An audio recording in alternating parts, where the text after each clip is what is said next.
Serious, what's a scary science fact that the public don't know anything about? I only recently learned that when you get sunburned, the burn isn't because of skin cell damage. The UV radiation damages the DNA. Then the skin cells decide to expire and fall off, so that the damaged DNA doesn't produce cancer. I'll never be mad at my skin peeling again.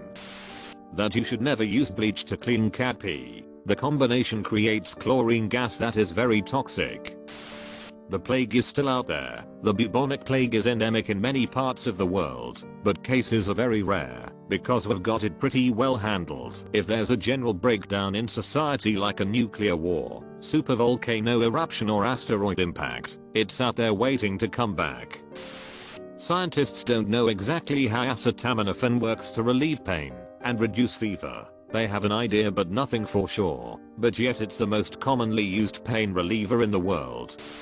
Another Carrington event. The original Carrington event was in 1859, which was basically an intense geomagnetic storm that disrupted/knocked out telegrams, because that's all the technology there was to disrupt back then. Nowadays we use electricity for virtually everything. If it hit now, the effect would be like an amp, but globally, there'd be no functional technology that involved electrics. In essence, losing all electrics would in turn stop communications, then logistics, and then fundamental infrastructure like food distribution, healthcare and utilities, other than electricity. An asteroid passed the Earth in September that was about 90 meters in diameter, and we didn't see it until a day later because it traveled towards us from the direction of the Sunday. It passed us at half the distance from the Earth to the Moon. At any given time the Earth can be hit with a gamma ray burst. We won't see it coming, since it moves at the speed of light, and all life apart from deep underground or deep in the ocean will be wiped out in minutes, although unlikely it can happen at any time. I learned about TON 618 the other day. My facts here may be mildly incorrect. Feel free to Google. It's a black hole about 10.3 billion light years away, but we can still detect the massive amount of light bending around it. It's so large, they had to make a new category of black hole for it called ultramassive black holes. It's believed to be the largest thing in the universe. Its diameter is 14 times the diameter of Neptune's orbit, so it could fit our entire solar system in it 14 times across, side to side. If the black hole replaced our sun, we would be deleted. If it replaced the black hole that is currently at the center of the Milky Way, within 120 years the Milky Way would be deleted. This black hole doesn't swallow planets, it swallows entire galaxies. The idea of this thing freaks me out.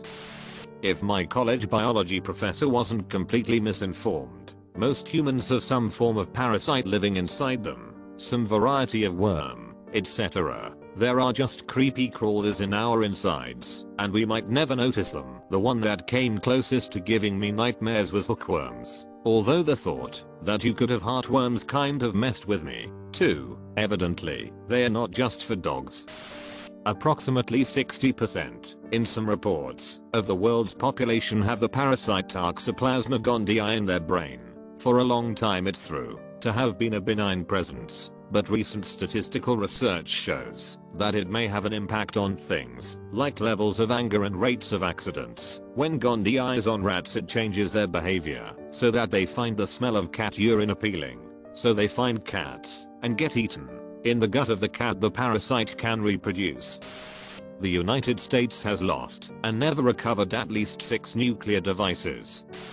When the baby boomer generation fills the nursing homes, there very likely won't be enough nursing staff to care for them, as more and more nurses are leaving the profession.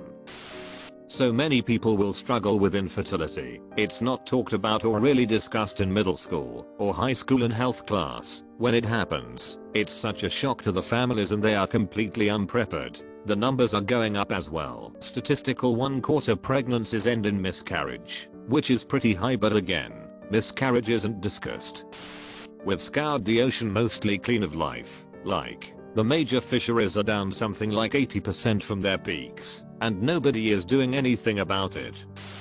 We might be sitting on a ticking time bomb of mad cow disease, prion disease that was in tainted beef in the 90s, the most closely related prion disease, Kuru, has an average incubation period of several decades, like 30 years or so. So there's a theory that the people who died from mad cow disease in the 90s are actually only a very small fraction of the people who contracted it, technically called VCJD, if it's in humans, as they were just the people who the disease happened to progress very fast in. There may be hundreds of thousands, if not millions of people who are going to start losing their sanity and dying as their brains rot from the inside in the next several years. There's also a pretty good chance this isn't true though, and nothing will happen. A lot of scientists believe the incubation period is 10 years or less, as we haven't really seen growing numbers of VCJD deaths yet. Since we have no way of finding out, the test for VCJD is just looking at someone's brain to see if it's all messed up. All we can really do is just wait and see if something happens and try to prevent further spread.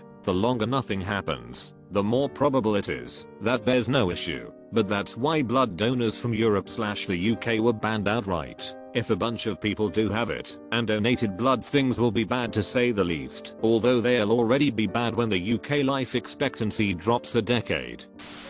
Prions are terrifying. They're basically zombies at a protein level. They are misshapen in such a way that causes them to misshape other proteins. Normal methods of disinfection don't work. This makes researching them a very tricky matter, as while most cases involve eating infected meat, mishandling prion samples is all it takes. Tricky part is, there is no treatment either. Once they get in you, they are 100% fatal. It has been a while since I've studied them, so this picture may be incomplete, but I do know they are always fatal. Magnolia plants are so old that they predate the evolution of pollination by bees. They were pollinated by beetles. Saccadic masking, a mechanism our eyes have that cuts off the processing of retinal images. When it becomes blurred, humans become effectively blind during a saccade. Neutrinos are a particle that has an extremely small chance of interacting with matter, like if a rock was dropped randomly from space to the Earth. The chance it would hit a specific target is similar to the chance it would interact with any matter. They have to build huge chambers deep in the Earth and wait a while to have the possibility to detect one from the countless that constantly zoom through the Earth from the Sunday. If the sun were to go supernova, it would create so many neutrinos that they would kill you, assuming nothing else did.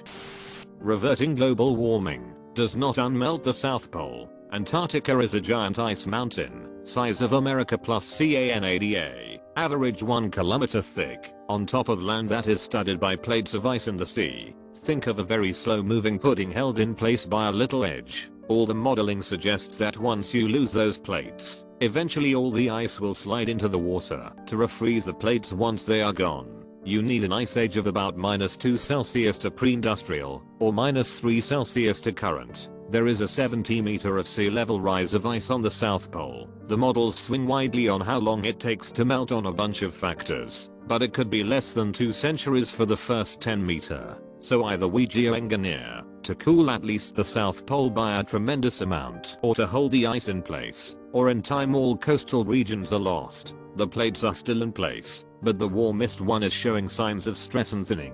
It is linked to 7 meters of sea level rise. If it fails, to me this is more threatening than any other climate change catastrophe. All onions, all veggies in the allium family, are toxic to dogs. Worst case scenario then can develop AHA, autoimmune hemolytic anemia, whereas the body destroys its own red blood cells. This disease is about 80% fatal. My dog caught it. We are not sure from where, but his was a primary disease, not a result of a cancer. We think he was eating leeks out of the garden. Took a week in the hospital, 2 blood transfusions, and about 6 months of meds to get him back. He started at 20 kilograms and was down to 9 kilograms at the worst part of it. We still have no idea what consciousness is. Worse, we have not many ideas how to think about it, just some philosophical ideas. Dennett, Chalmers etc. I mean, we don't know how to build interstellar ship, but we could write books and make movies about it. We could speculate about different approaches and ideas. For consciousness it's not true. We don't know why it exists. What is I? What is the role of consciousness? How it emerges? How to research it? And so on. Confined spaces. Be very careful of confined spaces. It's not just the tightness of the space, but also the type of space, especially on old ships with a lot of rust. Opening up closed hatches and going into confined spaces can get you killed due to the lack of oxygen in those confined spaces. Others can also die from trying to rescue. Take things slow, evaluate your surroundings, and don't be afraid to ask for help if you are unsure. Coal plants release 500 times more radiation directly into the atmosphere than any nuclear fission plant ever could.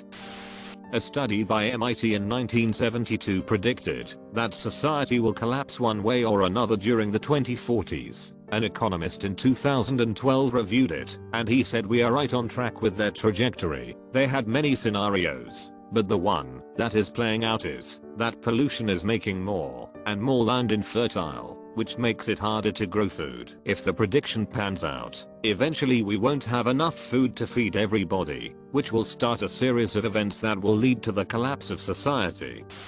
The youngest persons who developed Alzheimer's were around 25 years old. One lady got diagnosed with it at 31 while pregnant, and by the way, when you get the disease at like 65, it didn't suddenly begin. It has been creeping up and ravaging your brain for at least 20 years, if not more. You just didn't realize it, because our brain is very good at compensating damages until it cannot.